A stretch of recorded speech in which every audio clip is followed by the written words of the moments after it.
नमस्कार दोस्तों, आपका हमारे यूट्यूब चैनल में स्वागत है। और दोस्तों, आज हम लोग बीपीएससी टीआरई 3 एग्जाम के अंतर्गत सामाजिक विज्ञान विषय के लिए इतिहास विषय के महत्वपूर्ण प्रश्नों का रिवीजन करेंगे। और ये प्रश्न दोस्तों सारे जो है कक्षा 9 से 10 के लिए हैं, तो कृपया जिनका भी एग्जाम है वो इन प्रश्नों का रिवीजन करके जाएँ। तो देखते हैं दोस्तों, पहला प्रश्न दोस्तों, सिंधु घाटी सभ्यता के प्रमुख नगर का नाम क्या है जिसकी पश्चिमी एशिया से व्यापारिक संबंध था। दोस्तों, सिंधु घाटी सभ्यता के प्रमुख नगर का नाम कालीबंगा है और जिसका पश्चिमी एशिया से व्यापारिक संबंध था। इसकी खोज की दोस्तों बात करें तो 1952 में इसकी खोज हुई थी। तो यहाँ पे दोस्तों हमारा जो राइट आंसर दोस्तों है वो ऑप्शन सी कालीबंगा, जो राजस्थान के गंगानगर जिले में स्थित है। नेक्स्ट दोस्तों, मोहनजोदड़ो से प्राप्त नर्तकी की मूर्ति किस धातु से बनी थी। दोस्तों, मोहनजोदड़ो से प्राप्त नर्तकी की मूर्ति जो है ये कांस्य धातु की बनी थी और हड़प्पा वासियों द्वारा कांस्य ढलाई की कला का व्यापक पैमाने पर अभ्यास किया गया था। तो यहाँ दोस्तों जो राइट आंसर है वो ऑप्शन सी है, कांस्य। नेक्स्ट दोस्तों, सिंधु घाटी सभ्यता में किस जानवर की पूजा के प्रमाण मिले हैं। दोस्तों, सिंधु सभ्यता के शहरों की खुदाई में हालांकि किसी भी मंदिर के अवशेष नहीं मिले हैं, किंतु इस क्षेत्र के लोगों के पेड़ों की पूजा करने के प्रमाण मिले हैं।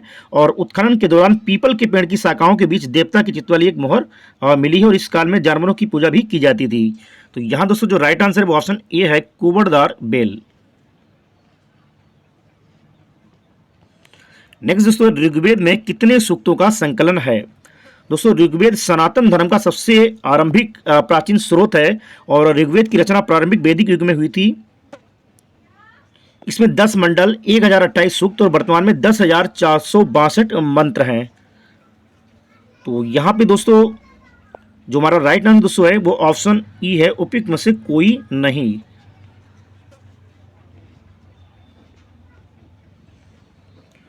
नेक्स्ट दोस्तों, किराता जुर्नीय किसने लिखा है।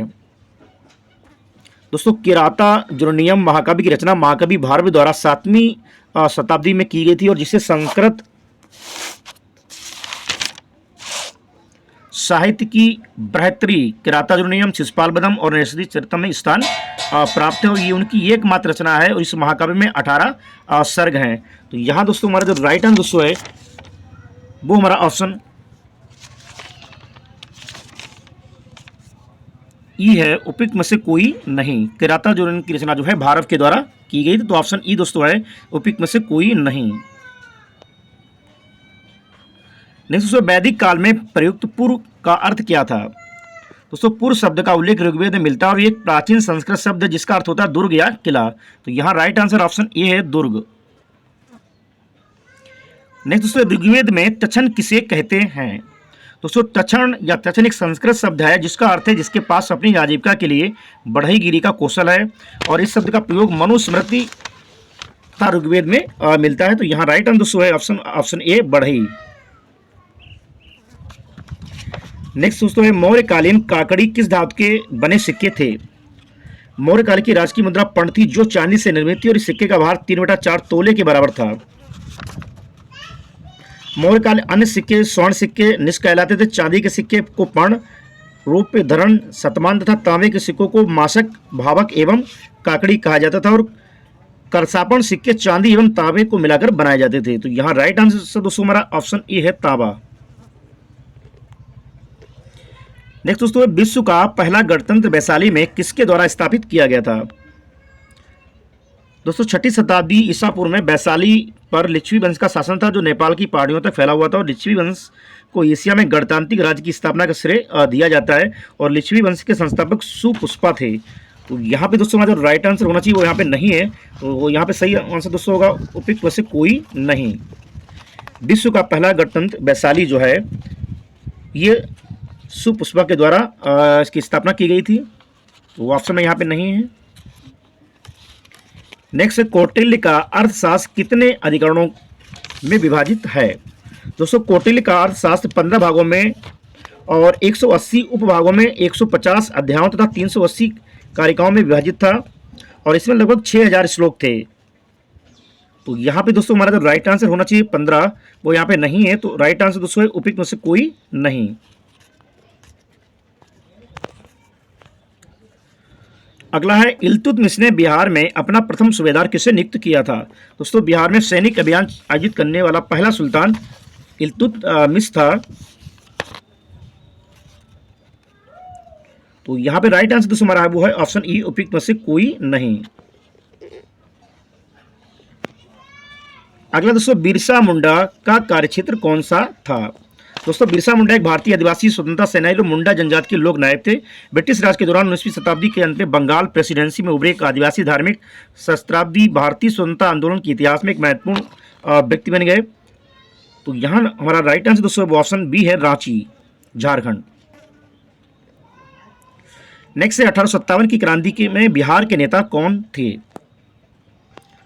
दोस्तों 1857 के भारतीय विद्रोह के दौरान कुंवर सिंह एक उल्लेखनीय नेता थे और वह जगदीशपुर के शाही उज्जैनिया राजपूत परिवार से संबंधित थे। तो यहाँ पे दोस्तों हमारा जो राइट आंसर होना चाहिए कुंवर सिंह, वो यहाँ पे नहीं है। तो यहाँ पे राइट आंसर दोस्तों वो है ऑप्शन ई, उपयुक्त में से कोई नहीं ऑप्शन। नेक्स्ट दोस्तों, मगध की प्रथम राजधानी कौन सी थी? दोस्तों मगध पर हर्यक वंश का शासन था और हर्यक वंश की स्थापना बिम्बिसार के द्वारा की गई थी। बिम्बिसार गौतम बुद्ध के सबसे बड़े संरक्षकों में से एक थे और मगध की प्राचीन राजधानी राजगृह थी, जो 5 पहाड़ियों से घिरी थी। राजगृह के बाद मगध की राजधानी पाटलिपुत्र में स्थापित हुई, जिसे अब पटना कहा जाता है।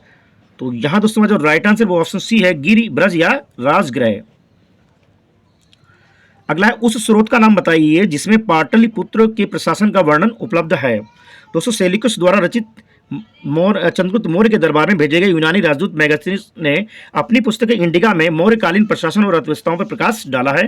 तो यहाँ right answer option C, Indica, जो मेगास्थनीज के द्वारा लिखी गई है। नेक्स्ट है, मदद ए मास मुगल प्रशासन में किससे संबंधित था? दोस्तों ये भूमि राजस्व मुक्त होती थी और दान दी जाने वाली समस्त भूमि का निरीक्षण सद्र करता था और सद्र का दायित्व था कि वह इन अनुदानों का दुरुपयोग न होने पाए और ये भूमि स्थानांतरित नहीं होती थी और वंशानुगत रूप से अनुदान प्राप्त करने वाले के पास रहती। तो यहाँ राइट आंसर ऑप्शन बी, विद्वानों को दी जाने वाली राजस्व मुक्त भूमि।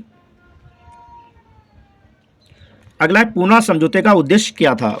दोस्तों पूना समझौता 24 सितंबर 1932 को पुणे की अरबदा जेल में डॉक्टर बी आर अम्बेडकर और गांधी जी के बीच हस्ताक्षरित हुआ था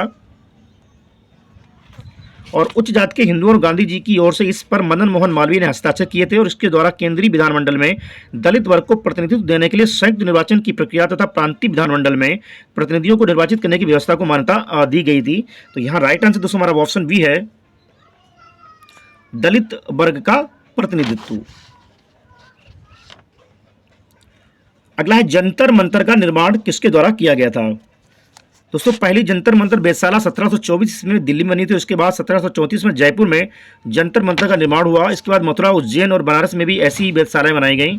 जंतर मंतर का निर्माण जयपुर के राजा जयसिंह द्वितीय के द्वारा करवाया गया था। तो यहाँ दोस्तों हमारा राइट आंसर होना चाहिए वहाँ पे नहीं है, तो उपयुक्त में से कोई नहीं।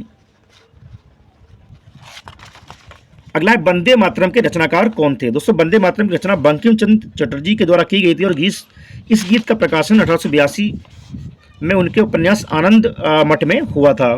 तो यहाँ right answer option A, Bankim Chandra Chatterjee.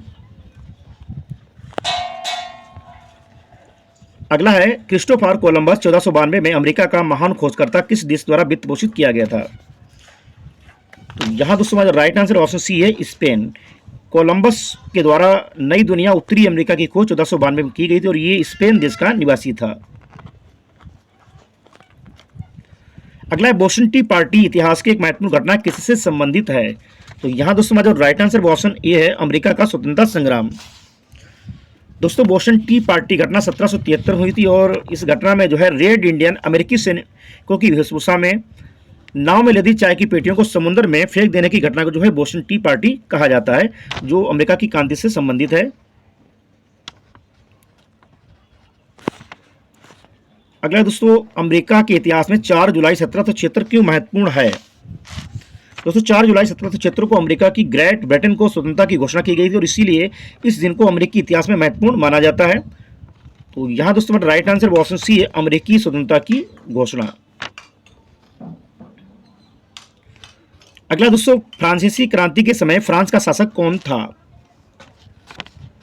दोस्तों फ्रांसीसी क्रांति के समय लुई 16वें का फ्रांस में शासन था और वो बोरवान राजवंश से संबंधित था और इसने 1774 में फ्रांस की गद्दी को संभाला था और इसके शासनकाल में फ्रांसीसी अर्थव्यवस्था भारी कर्ज और भारी खर्चों के कारण भरी हुई थी और ये जो है एक निरंकुश स्वेच्छाचारी शासक था तो यहाँ दोस्तों हमारा जो राइट आंसर दोस्तों है वो ऑप्शन ए है लुई 16वां। फ्रांस की क्रांति 1789 में हुई थी। अगला है औद्योगिक क्रांति के दौरान सूती वस्त्र उद्योग में क्रांति लाने वाली स्पिनिंग जेनी का आविष्कारक कौन था? दोस्तों जेम्स हारग्रीव्स के द्वारा जो है सूती वस्त्र उद्योग में क्रांति लाने वाली स्पिनिंग जेनी का आविष्कार किया गया था। तो यहां दोस्तों right answer option C James Hargreaves के द्वारा। अगला दोस्तों 1831 में एंग इटली मूवमेंट जिसका उद्देश्य था गणतंत्र स्थापित करना किसके द्वारा प्रारंभ किया गया था? दोस्तों एंग इटली आंदोलन इटली की स्वतंत्रता की दिशा में काम करने वाले के लिए 1831 में ग्यूसेफ मेजनी के द्वारा प्रारंभ किया गया था और एक राजनीतिक आंदोलन था। तो यहां दोस्तों हमारा राइट आंसर वो ऑप्शन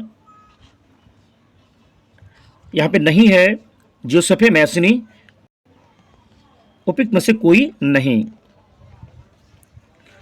अगला है जर्मनी के एकीकरण का वास्तुकार कौन था जो रक्त एवं लोह की नीति पर विश्वास करता था? दोस्तों ऑटो वन बिस्मार्क ने 3 युद्धों में जर्मनी को एकजुट किया था और उसने जर्मनी के एकीकरण का कार्य पूरा किया था। उसको ऑटो वन बिस्मार्क को जर्मनी के एकीकरण का अग्रदूत कहा जाता है। तो यहाँ राइट आंसर दोस्तों वो ऑप्शन बी है ऑटो वन बिस्मार्क। नेक्स्ट द्वितीय विश्व युद्ध में नवंबर 1941 में अमेरिका के प्रवेश का मुख्य कारण क्या था?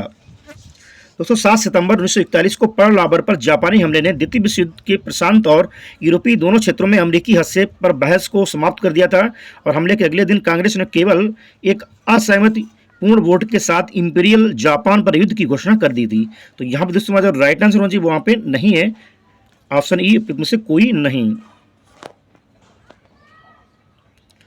अगला दोस्तों जब मार्को पोलो ने चीन का दौरा किया था तब वहाँ का शासक कौन था? दोस्तों मार्को पोलो 24 वर्षों तक विदेश में रहा और मार्को पोलो की यात्रा के अनुसार वह एशिया के अधिकांश हिस्सों में होकर गुजरा और मंगोल शासक और युवान राजवंश के संस्थापक कुबलई खान से वो मिला। तो यहां दोस्तों हमारा राइट आंसर ऑप्शन बी है कुबलई खान। अगला दोस्तों है संयुक्त राज्य अमेरिका में पहली अंग्रेजी बस्ती कौन सी थी? दोस्तों 1607 में 104 पुरुष और युवक उत्तरी अमेरिका में एक आवासीय बस्ती बसाने के लिए पहुंचे थे। 13 मई को उन्होंने अपनी बस्ती के लिए वर्जीनिया के जेम्स टाउन को चुना जिसका नाम उनके राजा जेम्स प्रथम के नाम पर रखा गया था और ये बस्ती उत्तरी अमेरिका में पहली स्थायी अंग्रेजों की बस्ती बन गई थी। तो यहाँ राइट आंसर है ऑप्शन है जेम्स टाउन। नेक्स्ट दोस्तों टेनिस कोर्ट की शपथ किस क्रांति से संबंधित है? दोस्तों 20 जून 1789 को फ्रेंच थर्ड स्टेट के सदस्यों ने टेनिस कोर्ट की शपथ ली जिसे 1686 में बर्सेल्स पैलेस के उपयोग के लिए बनाया गया था। उनकी प्रतिज्ञा जब तक राज्य का संविधान स्थापित नहीं होता तब तक अलग न होने और जहां वे आवश्यक हो फिर से इकट्ठा होने की फ्रांसीसी क्रांति में एक महत्वपूर्ण घटना बन गई थी। तो यहाँ दोस्तों हमारा राइट आंसर ऑप्शन सी फ्रांसीसी क्रांति जो 1789 में हुई थी।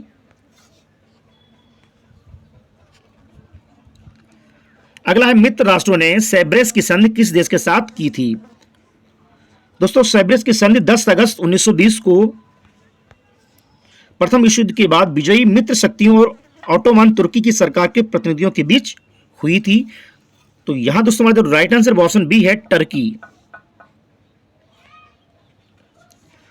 और अगला क्वेश्चन दोस्तों 1733 में फ्लाइंग शटल मशीन का आविष्कार किसने किया था?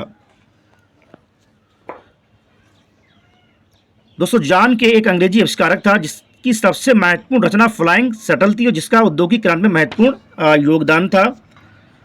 तो यहां दोस्तों हमारा जो राइट आंसर है ऑप्शन बी है जॉन के के द्वारा 1733 में फ्लाइंग शटल मशीन का आविष्कार किया गया था।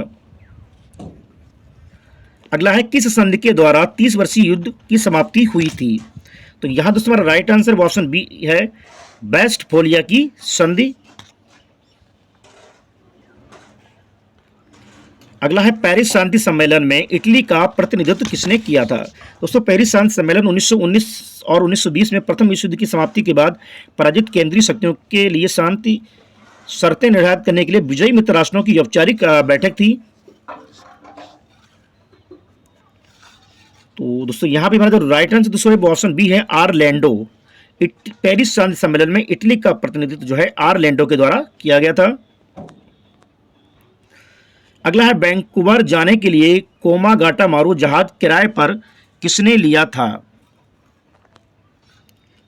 तो यहाँ पे दोस्तों सिंगापुर में रहने वाले एक भारतीय ठेकेदार गुरमीत सिंह ने पूर्वी और दक्षिणी पूर्व भारत में रहने वाले भारतीयों को वैंकूवर तक पहुंचाने के लिए एक जहाज किराए पर लेने का फैसला किया था और इस प्रकार कोमागाटामारू नामक एक जापानी जहाज 376 एशियाई लोगों को के साथ वैंकूवर के लिए रवाना हुआ था। तो यहाँ दोस्तों गुरमीत सिंह राइट आंसर दोस्तों ऑप्शन वी है गुरमीत सिंह। अगला है शोर कमेटी की स्थापना से कौन संबंधित था। दोस्तों यात्रियों के अधिकारों की रक्षा के लिए हुसैन रहीम, सोनलाल पाठक और बलवंत सिंह ने वैंकूवर में शोर कमेटी की स्थापना की थी।